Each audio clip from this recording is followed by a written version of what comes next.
Greetings!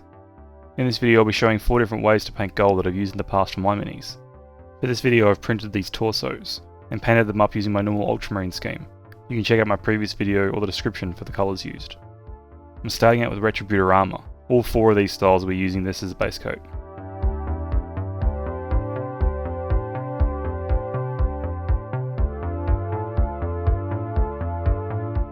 I went with 2 thin coats to get a nice coverage and a good sheen.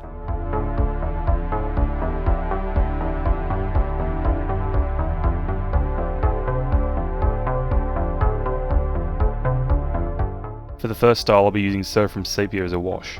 This colour keeps the orangey colour of the gold, while still adding recessed shade. I applied it a bit too thin at the start. It should go on pretty thick as you can see here. If you want a dirty gold, one that's been poorly maintained, you can stop here as I often do. Here's a comparison with and without the wash. Now for a highlight with Auric Armour Gold. I apply this over the raised bits with only a little bit on the brush. This paint brings back the shine without changing the colour too much.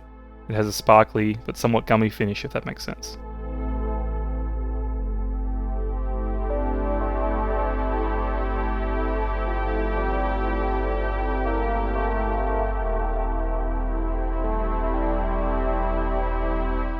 That's it for the first style, quick and easy. For the second style I also use Seraphim Sepia, applying it in the same way.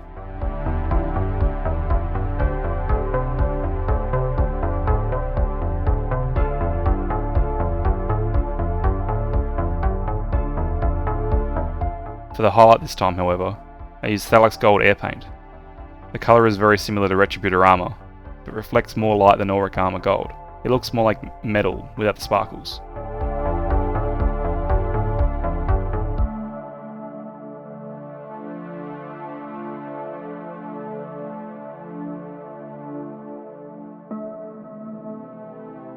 Here's a comparison, with the Thallax Gold version on the left. For the third style I used Reikland Fleshshade. This wash is a bit more red than Seraphim Sepia, giving the gold a warmer appearance. I use this style for my chaplains and librarians, to help their gold stand out against the rest of my second company ultramarines.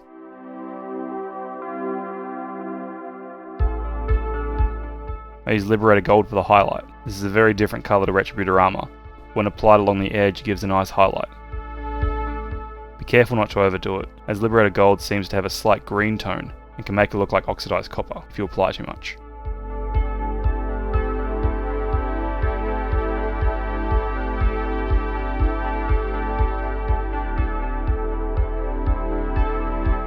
For the final style I used Agrax Earthshade for a darker tone.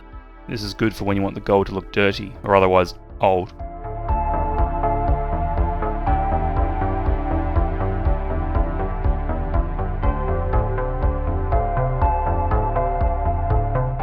Canoptek alloy is the chosen highlight here. It brings the shininess up while still having darker undertones, giving it a nice contrasting appearance.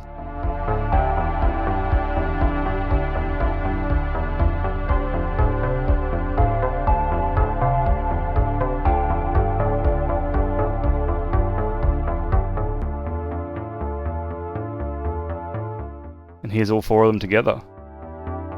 I do admit style 1 and 2 are fairly similar. The only real difference is the reflectivity, which is difficult to show on camera.